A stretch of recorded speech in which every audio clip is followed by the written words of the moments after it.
Messieurs, dames, Tanguy Koki.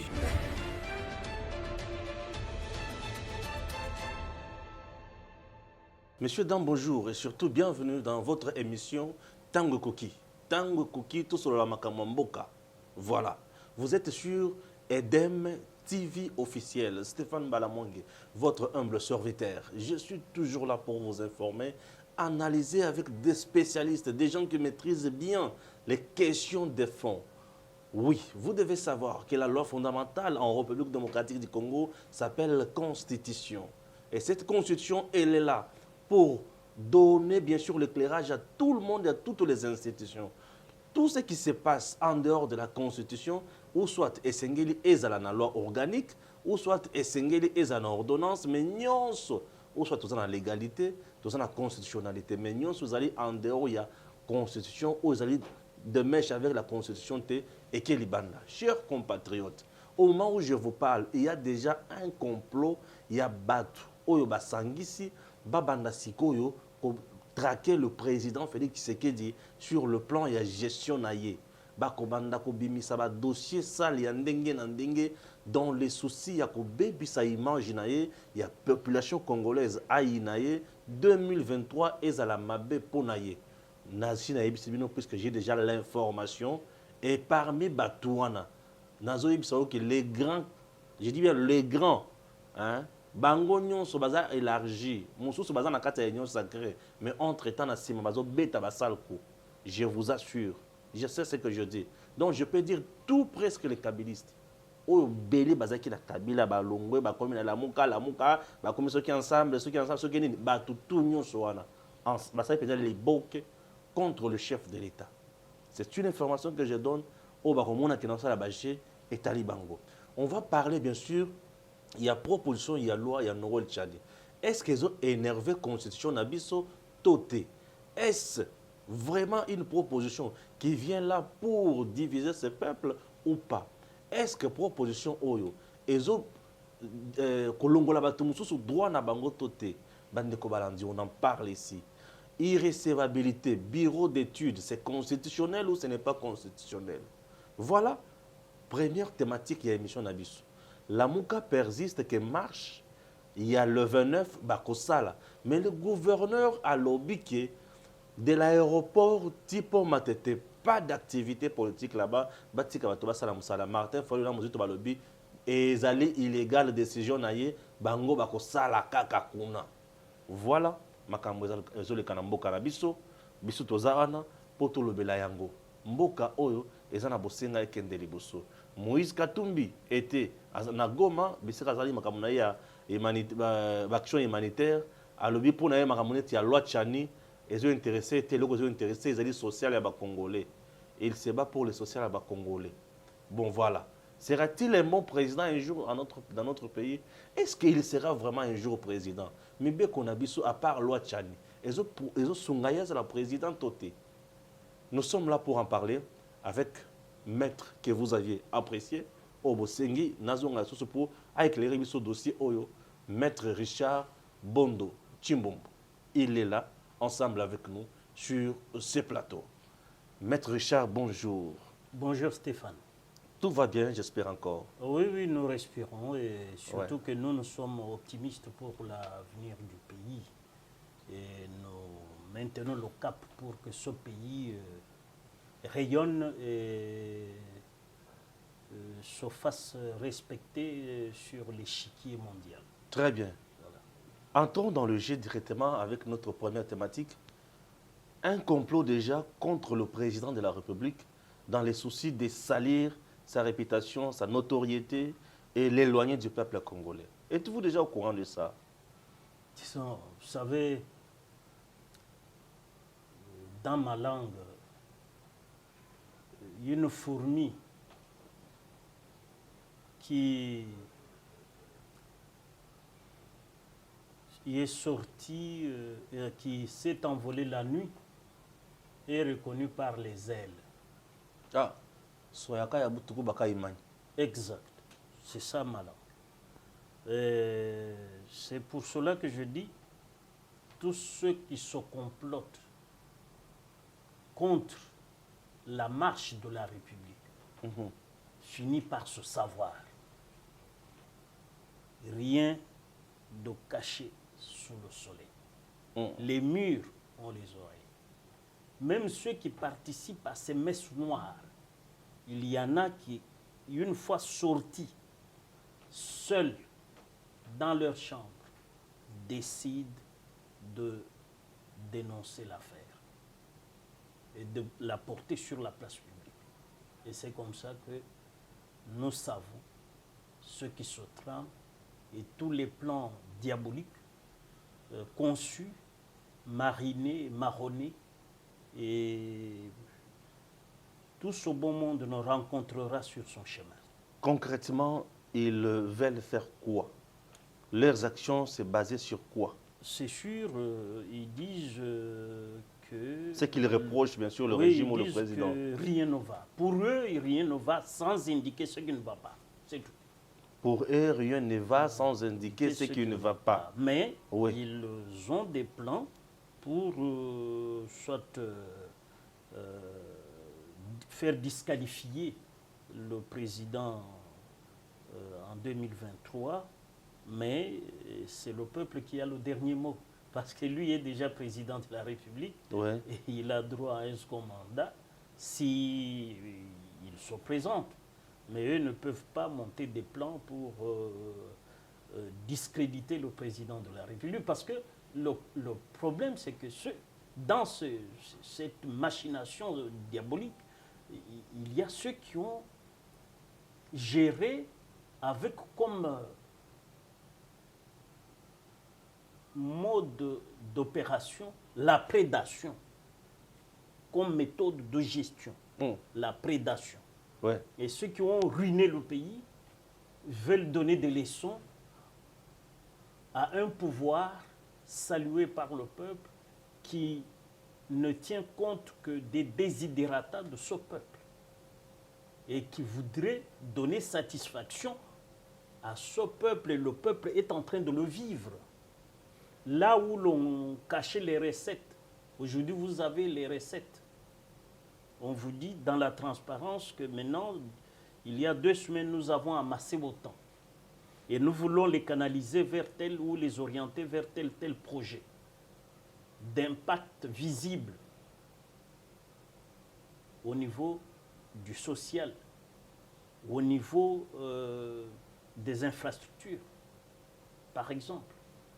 Donc, qu'ils s'enferment dans leur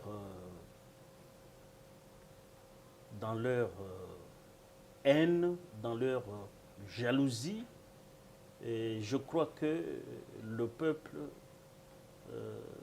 fera sa volonté. Mais d'après nos informations, semble-t-il que certains même qui sont dans ces coups malveillants sont même au sein de l'Union sacrée.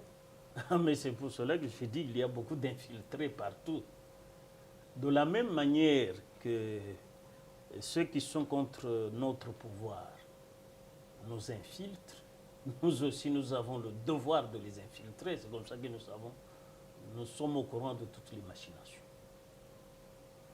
Donc ici, il ne faut pas baisser la garde. Oui, c'est pour cela que nous disons, nous qui sommes aguerris depuis plusieurs années, nous n'allons pas perdre la face devant des gens à qui nous avions tenu la dragée haute pour les déboulonner et dynamiter leur pouvoir.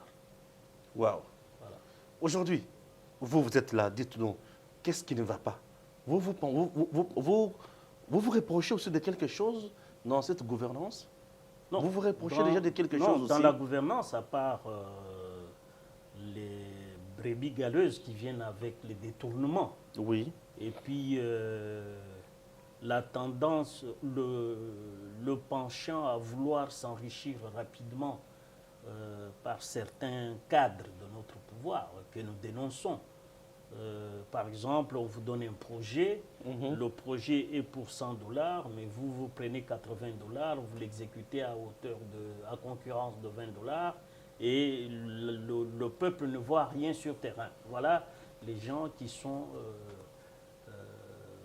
qui naviguent à contre-courant de la marche Très bien. de la République. Maître Richard, nous venons d'apprendre que le gouvernement aurait acheté déjà des chinchars qu'on appelle des mpiodi au niveau de Namibie. Vous êtes au courant de cette information? On a dépensé une affaire de plus de 85 millions de dollars américains. Pensez-vous que c'était la meilleure solution face aux demandes, bien sûr, du peuple? Parce que ce matin, sur le terrain, j'ai vu des mamans en train de pleurnicher. Par exemple, elles disent que le propriétaire des chinchars n'ont pas voulu ouvrir leur chambres froides et consorts. Les denrées alimentaires deviennent de plus en plus rares sur le marché. Le gouvernement a presque échoué sur ce point-là. Vous ne voyez pas que ça devient maintenant aujourd'hui une faiblesse que les adversaires vont commencer à utiliser? Non, non. Vous savez, il faut dire au peuple la vérité. Oui, c'est laquelle? La vérité, c'est de dire au peuple, par exemple, que pour les denrées alimentaires, nous avons importé, le temps que ça arrive, gérer le provisoire.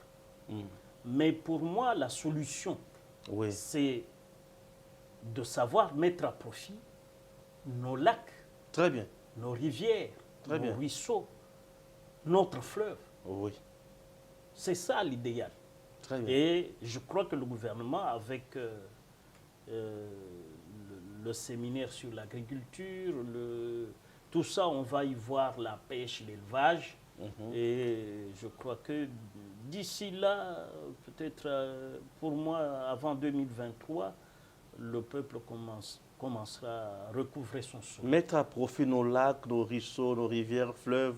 Vous faites allusion aux bateaux de pêche? Bateaux de pêche, voilà. Oui. Une pêcherie industrielle ou semi-industrielle. Semi-industrielle. Ça peut déjà soulager la population et même nos finances. Parce que le coût de l'importation, par rapport, ça déteint sur les finances publiques.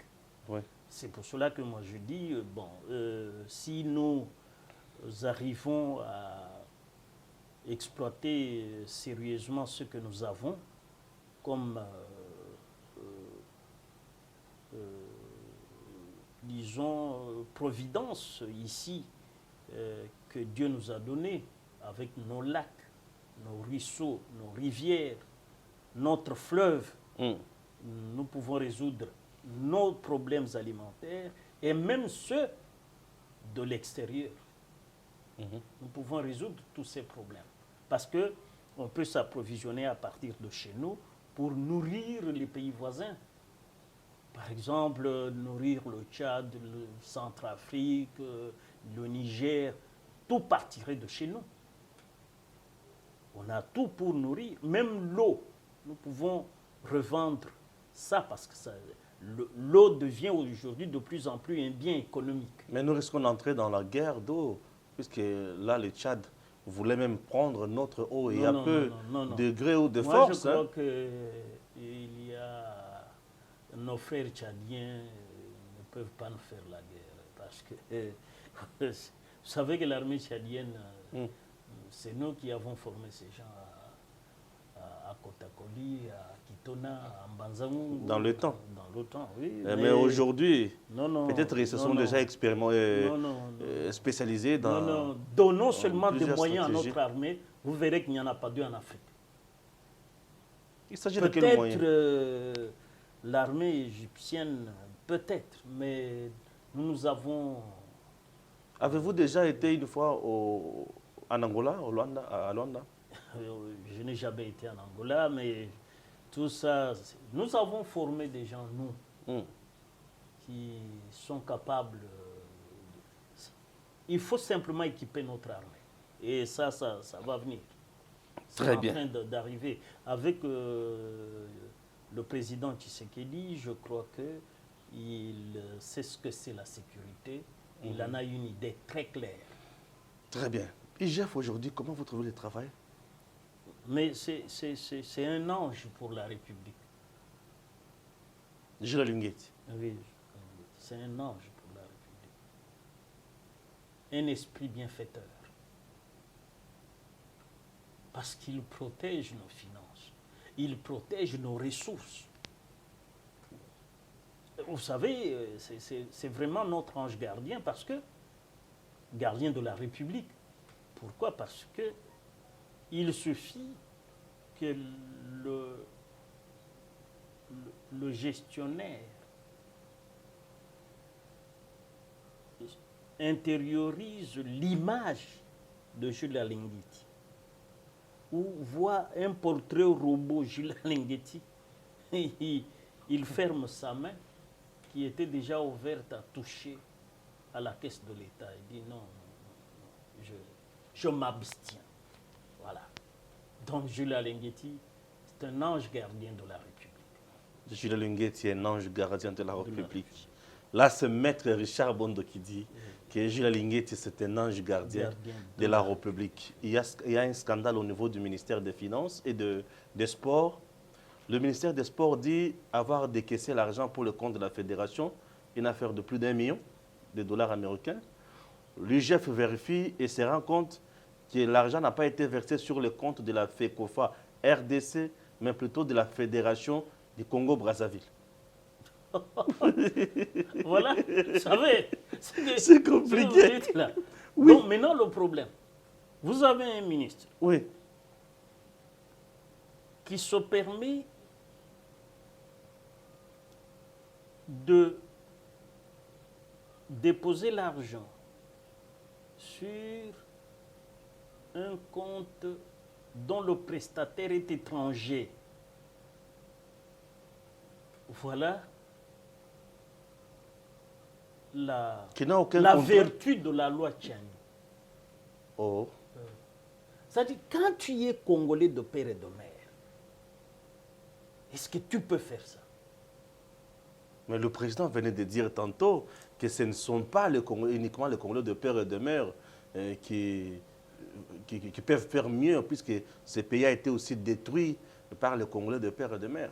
Non, ce n'est pas un critère qui peut résoudre tout. Le président n'a pas dit que cela n'est pas un critère qui peut résoudre tout.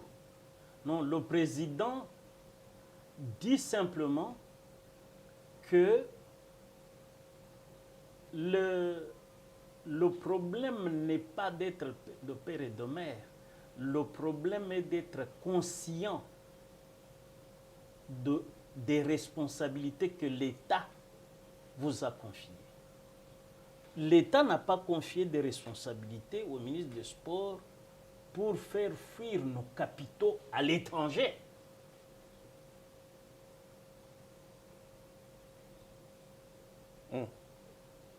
C'est-à-dire, du moment que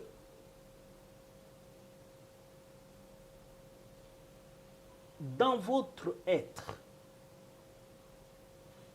vous savez, Nietzsche et même Martin Heidegger, des philosophes allemands, ils pensent que l'être est le lieu de questionnement de l'homme. C'est-à-dire, du moment que moi, dans mon être, pour mon existence, je dis que je ne peux pas exister sans tenir compte de Stéphane. Parce que Stéphane et moi, nous sommes complémentaires. Très bien. Voilà comment Nietzsche et Heidegger, qui pensent que ce sont les présocratiques dans l'Antiquité grecque, dans la philosophie grecque, qui ont pensé à l'être, les premiers. Et dans leur conception de l'être, ils définissent l'être comme le lieu de questionnement de l'homme. Et lorsqu'un intellectuel comme Tchani se questionne sur la sécurisation, le verrouillage des postes régaliens, voilà le débat qui dépasse le bureau de l'Assemblée nationale, ce qu'on a appelé le bureau d'études. Bureau d'études. Qui sont ces gens-là? Dans la Constitution, c'est l'article 134 de la Constitution. Est-ce qu'on peut lire la Constitution? Vous pouvez lire l'article 134 Puisque de la là, Constitution. il s'agit de la Constitution. Oui, oui. Article 134. Comment on peut rejeter ou déclarer irrecevable? Voilà. Quand est-ce qu'on déclare irrecevable une proposition ou amendement de loi? Très bien. L'article 134. Les propositions de loi et les amendements formulés par le membre de l'Assemblée nationale ou du Sénat ne sont pas recevables lorsque leur adoption aurait pour conséquence soit une diminution des ressources publiques, soit la création ou l'aggravation d'une charge publique, à moins qu'il ne soit assorti des propositions dégageant les recettes ou les économies correspondantes. C'est tout. Où se trouve le bureau d'études? Est-ce que je peux reprendre? Vous pouvez reprendre. L'article 100. Article 100. Quand est-ce qu'on peut déclarer irrecevable une proposition de loi ou amendement de loi? Très bien. Article 134 stipule ceci.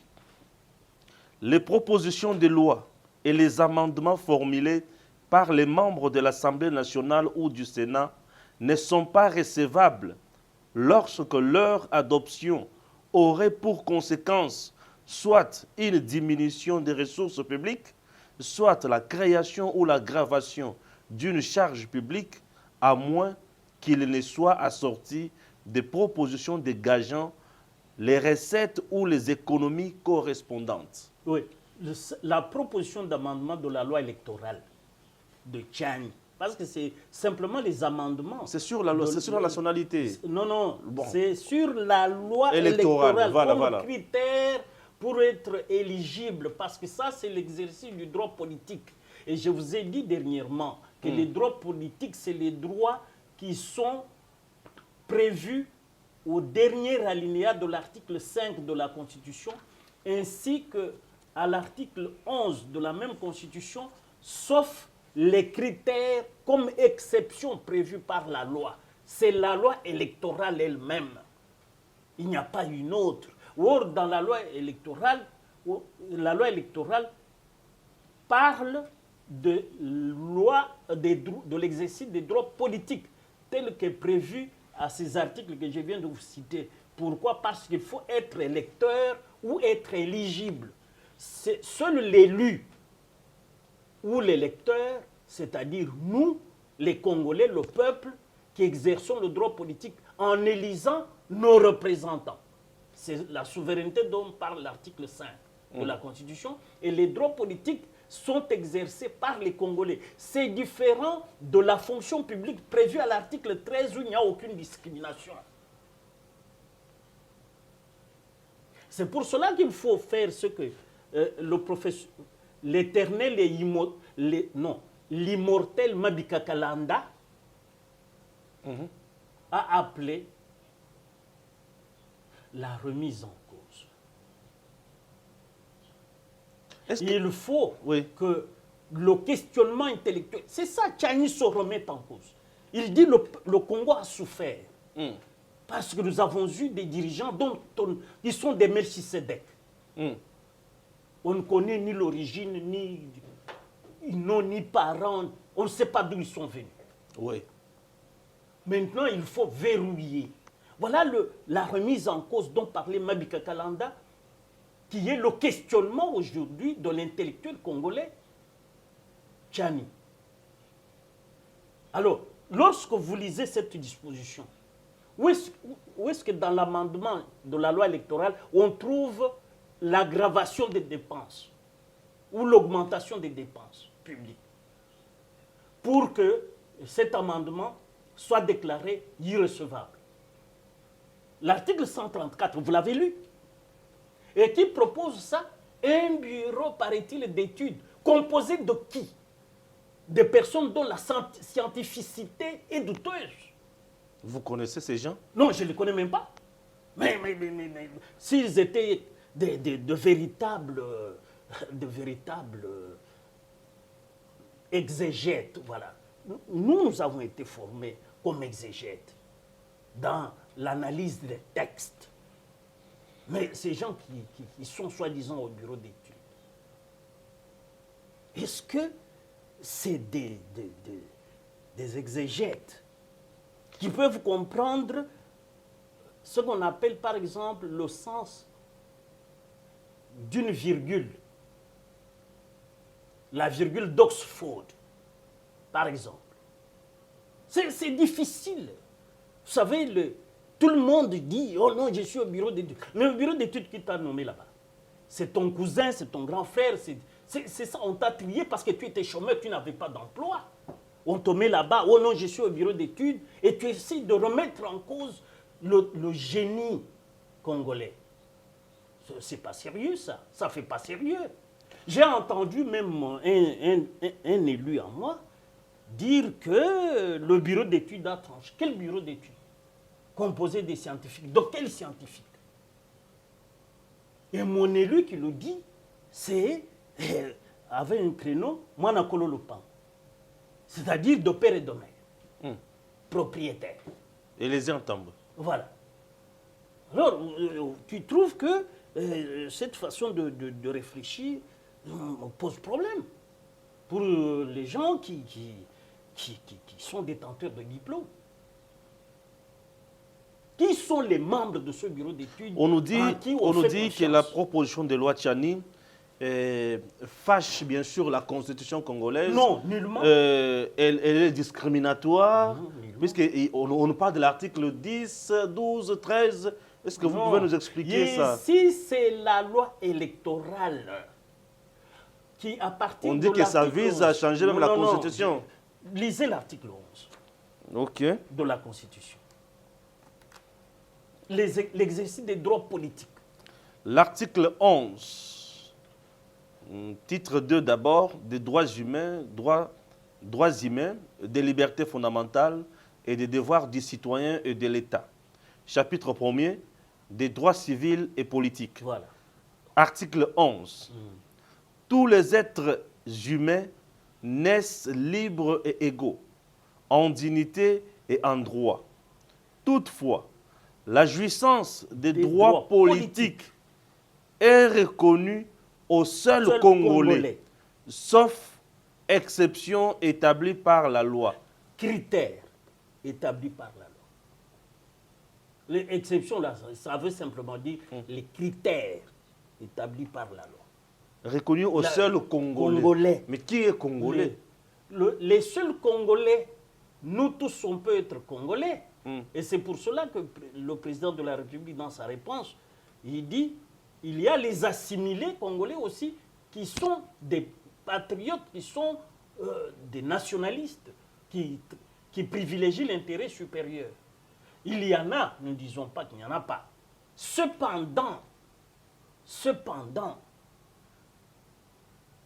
dans le questionnement intellectuel, Tchani, dont parle Heidegger avec Nietzsche, il y a lieu devant ce qu'on a traversé avec l'AFDEL, la triste parenthèse historique et criminelle de notre pays. La parenthèse AFDEL, c'est une parenthèse politique criminelle. Parce que c'est la prédation. Rien. On a ruiné le pays. On a mis le pays à genoux. Un colosse qui s'est agenouillé.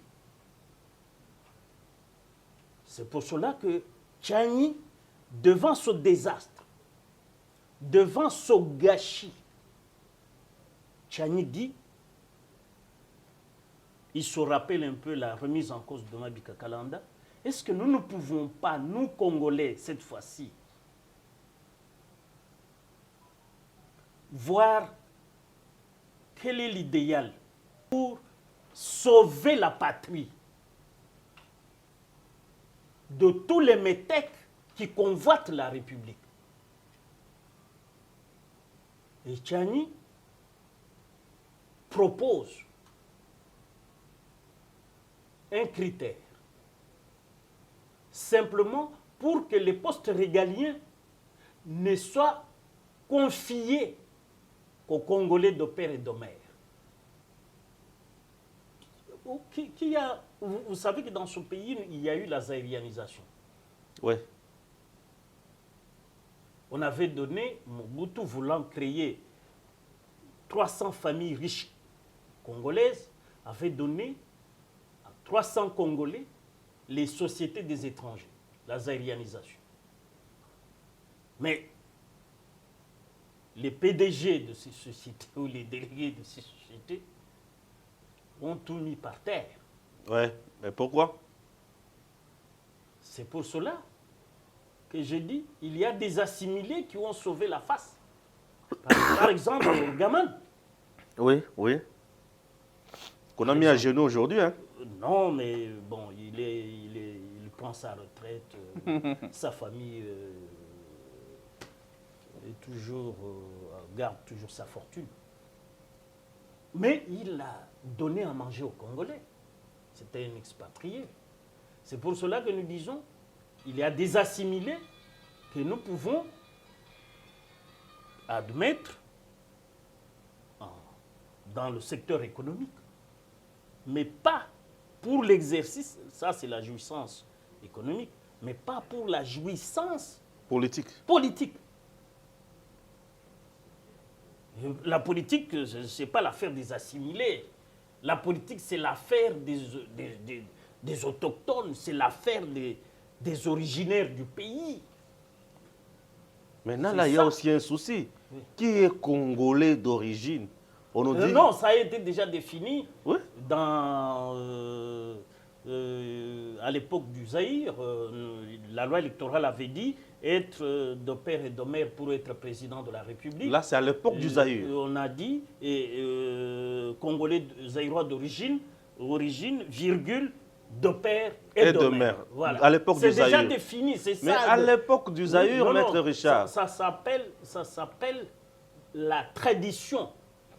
À l'époque du Zaïre. Oui. Mais ici, après Sanseti, ça a été redéfini. Non, non. On nous dit maintenant Congolais d'origine aujourd'hui, c'est qu'il y a un membre, un parent, ou mère ou père. Ah oui. Tu peux avoir père congolais ou mère congolaise. Oui, mais il faut le démontrer.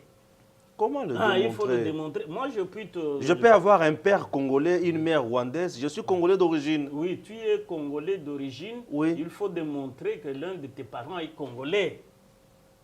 Démontrer que l'un de... oui, par exemple, si tu peux remonter comme moi jusqu'au peut-être au XVIe siècle. Parce que moi, je puis te montrer mes grands-pères, les aïeux. Comment démontrer que l'un de mes parents est congolais? Oui, par exemple, en se basant sur quoi? Oui, moi je connais mes pères et mères. Après mes pères et mères, il y a mes grands-pères maternels, grands-pères paternels. Ça suffit. C'est uniquement, on fera foi uniquement cette déclaration-là, c'est fini. Oui, oui, mais tout le monde là de ma famille me connaît, non? On ne se mettra pas à écouter chacun de nous. Que ce soit dans ma famille paternelle ou maternelle. Nous sommes tellement nombreux à tel point qu'on ne se mettra pas à écouter même toi, chacun de nous. Un jour, tu m'as dit que tu es Mujila Kassanga. Tu peux remonter du grand-père, grand-mère, et puis on monte jusqu'au... Ça, c'est selon ce que vous pensez. Mais ce n'est pas ce que la loi demande. J'écoute pour toi et moi jusqu'à remonter en Sangalouban. Oui, bien sûr. Voilà, c'est ça. Comme toi et moi.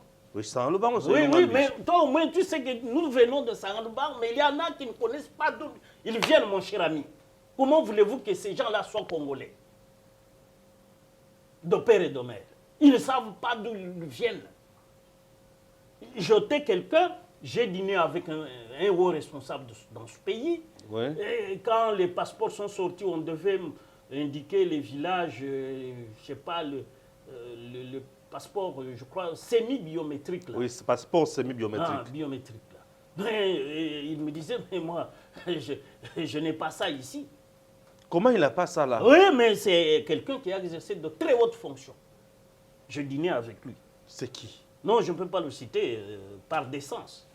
Mais c'est pour cela que je vous dis, il y a des gens qui ne peuvent pas aller à la deuxième génération. Mais on dit que cette loi visait uniquement Moïse Katumbi, c'est tout. Non, non, il faut que Katumbi nous dise s'il a un parent congolais. C'est ça le problème. Et reste à savoir s'il est comme tous ces assimilés, attaché au Congo, comme Orgaman par exemple. Maître Richard. Parce que rappelez-vous que ce monsieur-là, que vous venez de citer, moi je ne l'ai pas cité, mais parce que vous évoquez son nom. Mais ce monsieur, en Zambie, il y a quelques années, il a fait arrêter des trains congolais avec le minerai pour se faire payer. Il est parmi ceux qui ont carrément, disons, ratatiné la NCC. Ça, c'est être attaché au Congo. Il est à l'Est là pour les actions humanitaires. Hein? Vous savez, par rapport à ce qu'il a engrangé, quelques sacs de vivres, ça peut faire quoi? Par rapport à ce qu'il a engrangé dans ce pays. J'ai demandé, cette loi, pourquoi elle a visé uniquement M. Katumbi? Non, on ne l'a pas visé. Qui se sent mauvais se bouche. Donc c'était quelque chose de calqué, oui, sur mesure. Non, qui se sent mauvais se bouche. Je vous sens en train de bien défendre cette loi. Vous faites partie des gens qui ont rédigé cette loi? Non, moi je suis de père et de mère. Ah. J'aimerais, si moi j'ai des ambitions d'être président de la République, que j'ai en face de moi seulement un vrai compatriote. Vous venez de dire que Moïse Katumbi n'est pas vraiment rattaché au Congo du fait qu'il a eu à saisir nos minéraux. Saisir des mais la GECAMINE avait sa dette. De la GECAMINE. On dit que la GECAMINE avait sa dette. Oui, mais lorsque vous créez l'impayement des Congolais, parce que vous avez saisi les avoirs de la GECAMINE, vous marquez un attachement au Congo? Mais aujourd'hui, aux Congolais de répondre. Aujourd'hui, c'est un homme qui a un bilan très élogieux dans les Katanga. Et les filles parmi les meilleurs gouverneurs de ces grands Katanga, Maître Richard. Vous savez, on nous a parlé de la bancarisation ici. Ça enrichit qui? Mais ça profite aux fonctionnaires congolais, non? Vous avez une contre-vérité, j'ai l'impression. Vous savez, ce qu'on appelle les DB, les petits reliquats, ça a profité à qui? Ah, je ne sais pas. Moi. Ah, voilà. Ça enrichit les auteurs de la bancarisation. Ah là, je vois mon Coco Samba, je vois ma Tata Pogno. Moi, je ne les ai pas cités. Mais la bancarisation a commencé avec eux.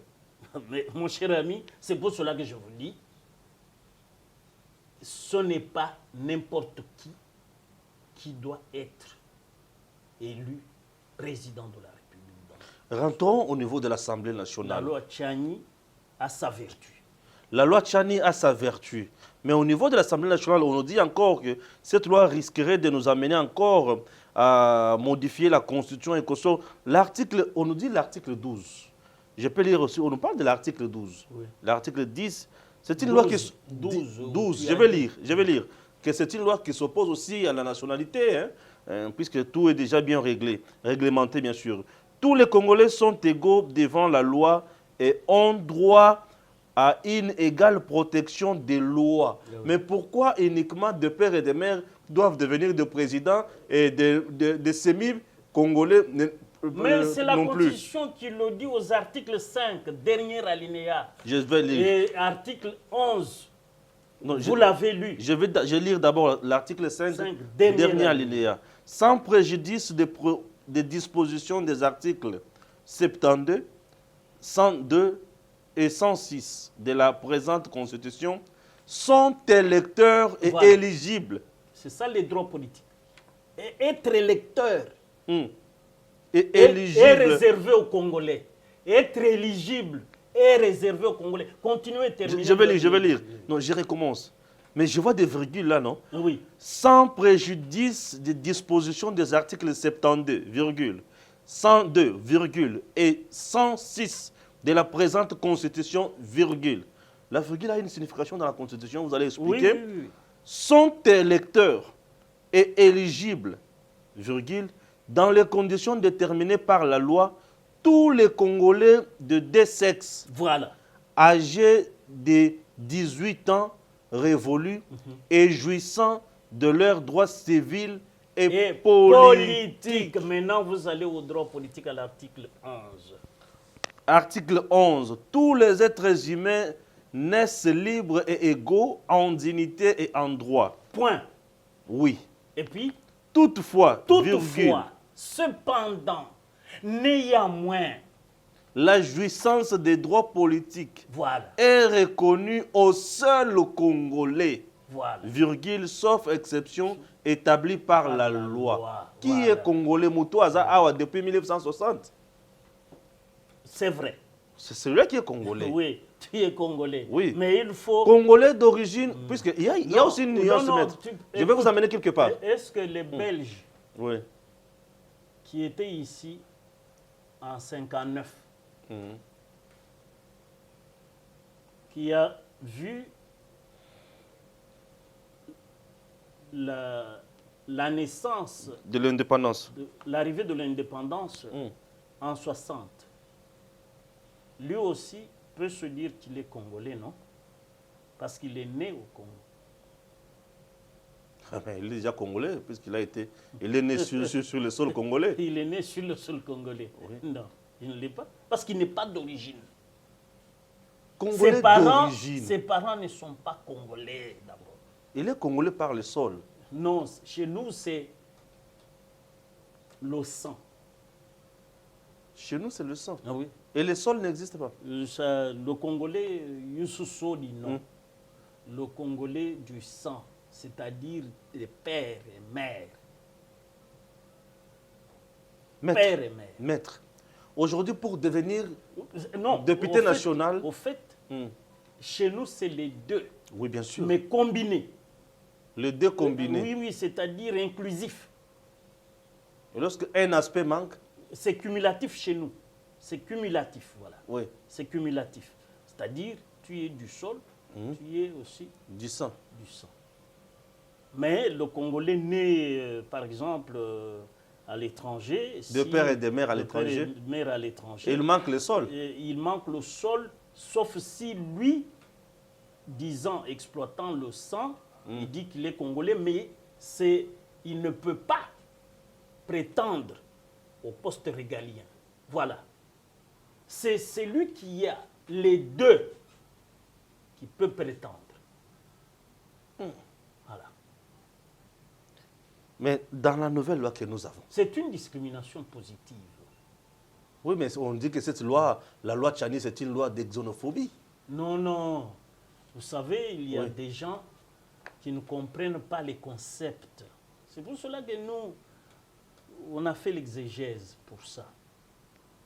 Et ce que nous vous disons ici, très peu de Congolais sont comptés sur les Congolais sont comptés sur les bouts de doigts pour vous dire ce que nous vous apportons comme lumière.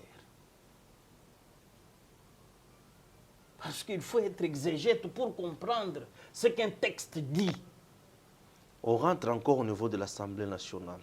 Maintenant que le bureau d'études de l'Assemblée nationale a déclaré irrecevable. Non, non, il ne peut pas le faire. Dit, écoute, pour qu'une loi, l'article 134 a tranché. Remontons comment on adopte même à l'article 130, dernier alinéa. On parle de la proposition de loi. Article 130 de la Constitution. Le problème, c'est que les gens ne lisent pas la Constitution. Est-ce que le bureau d'études maîtrise bien cette Constitution? Article 130, dernier alinéa. Les propositions de loi sont, avant tout, qu'est-ce que je dis? Les propositions de loi sont, virgule, avant délibération et adoption. Voilà. Notifiées pour information au gouvernement qui adresse dans les 15 jours suivants leur transmission, virgule, ces observations éventuelles au bureau de l'une ou l'autre chambre. Passé ce délai, ces propositions de loi sont mises en délibération. En plénière. On ne parle pas de bureau d'études. Ça vient d'où? La délibération, c'est en plénière, mon cher ami. Ouais, ouais. Mais la fameuse bureau d'études, le fameux bureau d'études vient d'où? Non, bon, c'est ça. Moi, c'est là que je m'interroge. Bureau d'études, c'est inconstitutionnel, ces bureaux d'études? Non, je ne sais pas. C'est sui generis, ce fameux bureau. C'est un bureau de genre. Voilà. On peut dire un bureau de genre. Parce que même les gens là qui le composent, c'est à base de quels critères qu'ils y sont membres? C'est à base de quels critères? Critères de compétence? Critères de quoi? Si ce n'est pas la familiarité peut-être avec ceux qui sont à l'Assemblée nationale. Parce qu'ici, vous avez lu, article 134, vous démontre quand est-ce qu'une proposition peut être déclarée irrecevable. L'article 130 vous démontre clairement comment on peut discuter et adopter, délibérer et adopter une proposition. Parce que la proposition de loi ne vient pas du gouvernement. Ce qui vient du gouvernement, c'est le projet de loi. Discuter d'abord au Conseil des ministres, envoyer, et puis voilà. Et toute la procédure est décrite ici. Mais d'où vient cette affaire du bureau d'études? Bref, le bureau d'études, chers compatriotes, est inconstitutionnel. Non, n'est prévu nulle part. Il n'est prévu nulle part. Nulle part. Mais ça exerce en fonction de quoi? En fonction de quoi? Ça peut même parler du rejet ou de l'irrecevabilité d'une proposition. Bref. En vertu de quoi? Le bureau là a quel pouvoir pour même sortir de sa cachette et puis venir sur la place publique. Qu'on nous dise réellement si ce bureau a été créé par quelle loi? Mais c'est ça. Instauré par qui? Par qui? Et si ça a été instauré, pourquoi ce n'est pas signifié dans la Constitution? La procédure d'adoption est ici. Chers compatriotes, acceptez que je lise d'abord l'article 130. Dernier alinéa. Non, je dois lire l'entièreté. Voilà, l'entier. Je préfère lire l'entièreté. Non, lire en entier l'article. Voilà, merci. En entier. Ah là, j'ai affaire à un juriste. Oui, mais c'est un politologue. J'ai politologue. Voilà. L'initiative des lois appartient concurremment au gouvernement, virgule, à chaque député et à chaque sénateur. Les projets de loi adoptés par le gouvernement en Conseil des ministres sont déposés sur le bureau de l'une des chambres.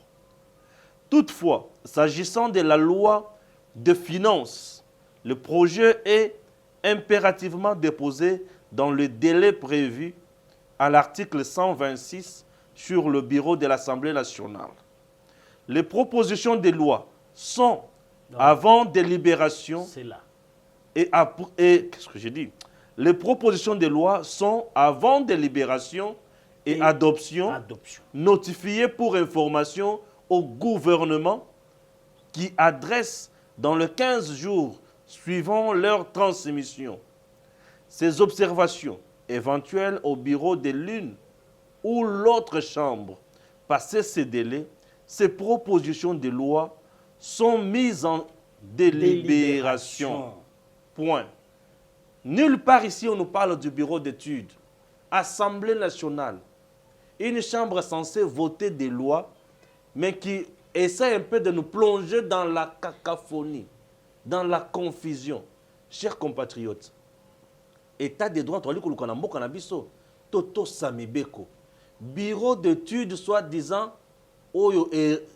déclaré irrécevable la proposition de loi Oya Noël Tchani portée par Ntingi n'existe pas, ni de fait, ni de forme, ni de fond.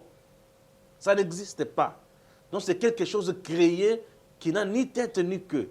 Voilà ce qui est budgétivore. Voilà. Ça c'est budgétivore. Parce que ça grignote sur le budget du fonctionnement de l'Assemblée nationale. Ou du Sénat, c'est selon. Or, la loi Tchani n'entame en rien les finances de l'État. pour être déclaré irrecevable. Conformément à quoi? À l'article 134 de la Constitution. De la Constitution. Les fameux membres qui poussent mon élu à moi de dire, les scientifiques ont dit, ils ont quelle scientificité s'ils ne sont pas exégètes? Non, les exégètes, ils ont des défauts de qualité. C'est des gens qui ont fait l'exégèse, c'est-à-dire l'interprétation des textes. Est-ce que le règlement intérieur de l'Assemblée nationale ne prévoit pas l'existence de ces bureaux d'études? Ça ne prévoit pas. Il faut qu'ils nous disent dans le règlement intérieur où est-ce que c'est dit. Et surtout que le règlement intérieur doit être conforme à la Constitution. Intérieur, il y a au moins la commission PAJ. Oui. Oui. Ce n'est pas cette dernière qui a décidé. Non. Si c'était la commission PAJ, celle-là est conforme à la Constitution parce que le règlement intérieur a été avalisé au niveau de la Cour constitutionnelle. A reçu la sanction de la Cour constitutionnelle, la bénédiction de la Cour constitutionnelle. Mais le bureau d'études, parce qu'on ne parle même pas de la commission PAJ, on nous parle des scientifiques recrutés par qui et sur base de quels critères? S'ils ne sont pas exégètes. Parce que pour être recruté là-bas, il faut être exégète. Vous êtes familiarisé à Dernière thématique, chers compatriotes, on parle bien sûr, il y a Marche, il y a Lamuka. Le gouverneur de la ville-province à Kinshasa, Jean-Tini Ngobila, a boyi Marche et Salema, na tronçon à l'aéroport et Andjili, tina poma tete. Lamuka bango balobi ba kosala kaka kuna maye Jean-Tini Ngobila lobi ezali illégal, ezali koto sa constitution obe ata mokete.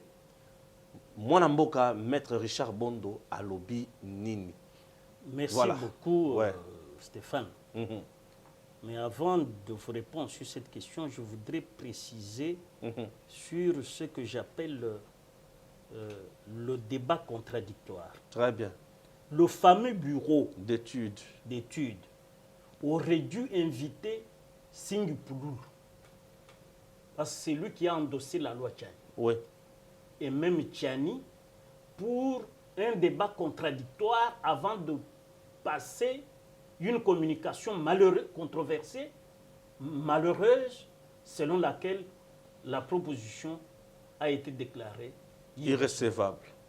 Vous avez vu, par exemple, en France, deux historiens de grande facture, Éric Zemmour et Jean-Luc Mélenchon, ont débattu sur ce que Éric Zemmour a appelé la démigration, c'est-à-dire le renvoi dans leur pays d'origine des étrangers qui n'aiment pas la France ou qui ne respectent pas les lois de la France.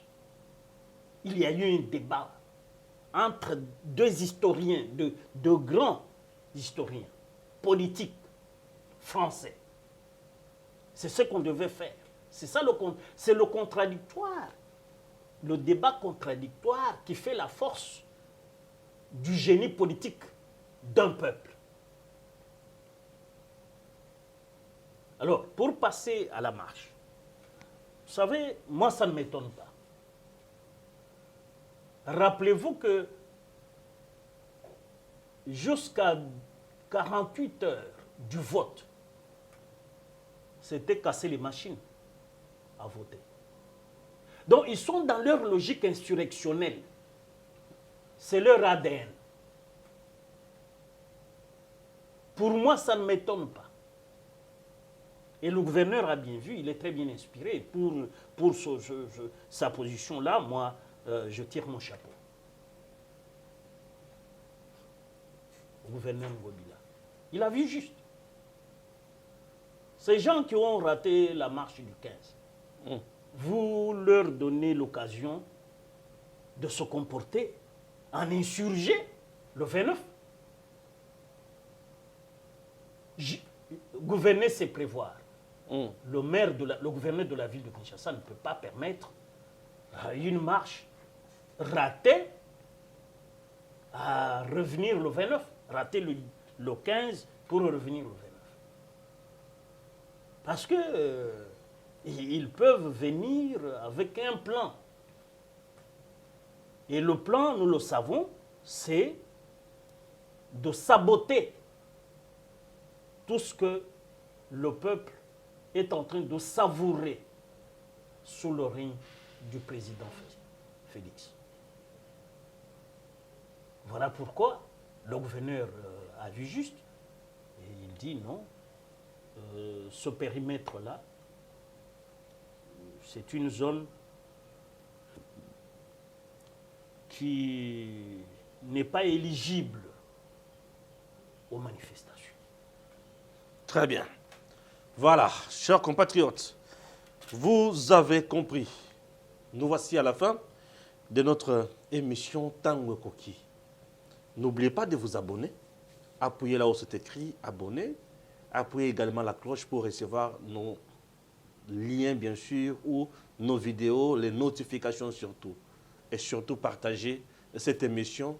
La Constitution trahie au niveau de l'Assemblée nationale par Mbosso. Mbosso vient de poignarder la Constitution. Le bureau d'études. Un organe sui generis qui n'a aucune compétence. Qui a la bénédiction de Mbosso, du président de l'Assemblée nationale. Non, il ne faut pas imputer à Mbosso ce que... non, ici, la responsabilité est individuelle. C'est le fameux bureau d'études, inconnu du public. Mais qui agit avec la bénédiction de qui? Non, vous savez, il y a des gens zélés. Vous savez, avec la sortie médiatique de mon élu à moi, moi, Nakolo Lupango. Est-ce que moi, Nakolo Lupango, aujourd'hui, il cesse d'être père et mère? C'est compliqué, mais il défend Katumbi, bien sûr.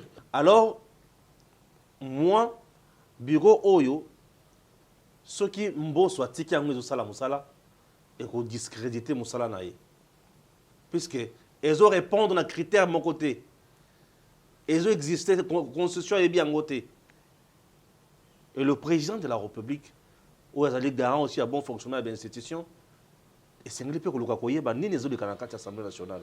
L'article 139 prévoit quand est-ce que la Cour constitutionnelle intervient. On peut lire ça? Oui, vous pouvez lire. Émission ici. Oui. Non, là c'est important pour que vos téléspectateurs comprennent. Ça combien? 139. Merci. 139. La Cour constitutionnelle peut être saisie d'un recours visant à faire déclarer une loi à promulguer non conforme à la Constitution. Une loi à promulguer. C'est-à-dire déjà voter au Parlement. Oui. Voilà.